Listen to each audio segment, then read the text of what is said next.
कोण? हा बायको. अगं मीच आलोय.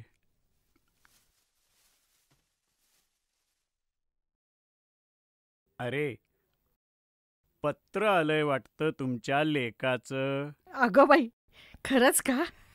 तरीच आज सकाळपासून मला खूप आठवण येत होती हो त्याची.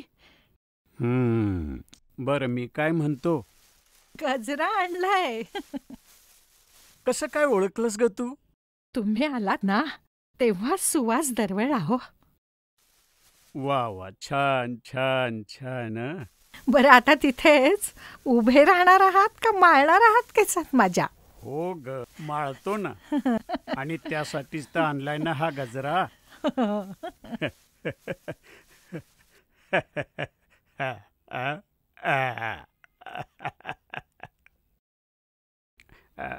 बर बर.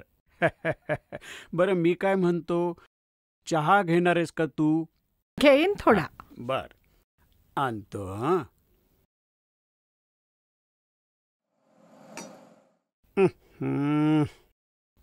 अगं बायको, चहा काही आपल्या नशिबात नाही असं दिसतंय बघ. मांजरीचे पराक्रम दिसताय.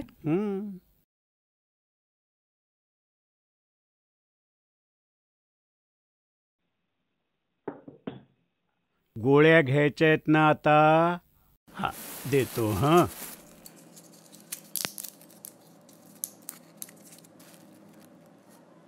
एक ही घे. थांब, पाणी देतो. हे घे. हे पाणी. बघूया तुझा लाडका मुलगा काय म्हणतोय ते. ऐक. वाचा वाचा. प्रिय आई बाबा, तुमची खूप आठवण येते बघा. मध्ये कामं थोडी जास्त होती ना, त्यामुळे पत्र लिहायला वेळच मिळाला नाही बघा. बाबा, लांब पर्यंत खूप बर्फच असतं.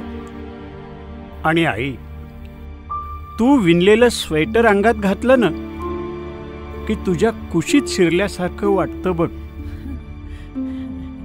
आणि बाबा, रात्री चांदण्या मोजतो मी नियमितपणे, आणि आता हिशोबही चुकत नाही माझा. तेव्हा तुमची खूप आठवण येते बघा.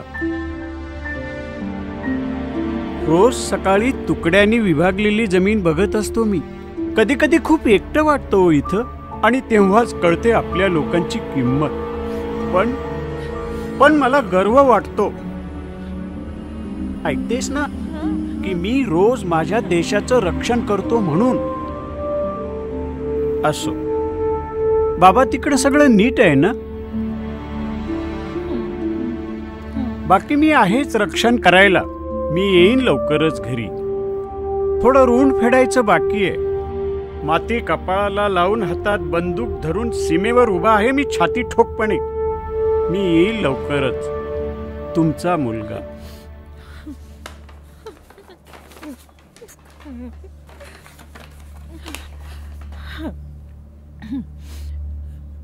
खूप दिवस झालेत, आवाज नाही ऐकला हो त्याचा.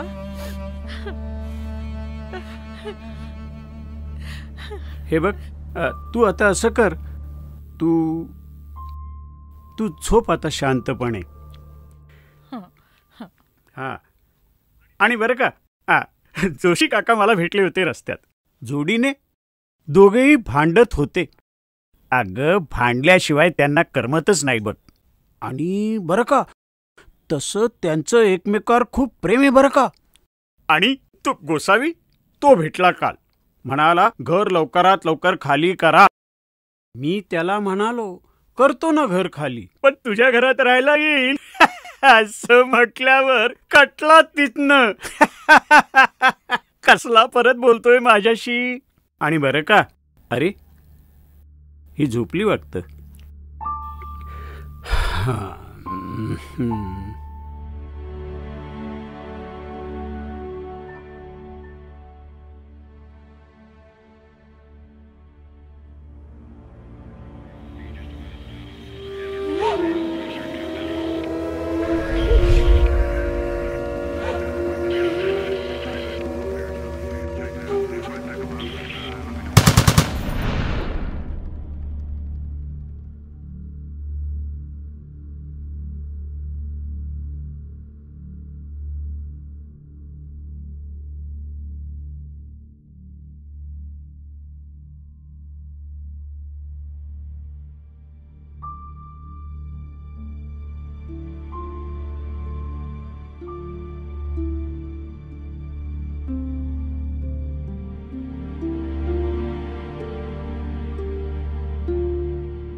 बेटा, बेटा मला माहित आहे तू जिवंत आहेस आणि या देशाच्या रक्षणासाठी लढतोयस. तू जिवंत आहेस प्रत्येक बंदुकीत आणि प्रत्येक सैनिकात जे देशाच्या रक्षणासाठी सीमेवर लढताय. आणि म्हणूनच हा देश निश्चिंत आहे. बेटा, बेटा मला अभिमान आहे की मी एका सैनिकाचा बाप आहे. जय हिंद.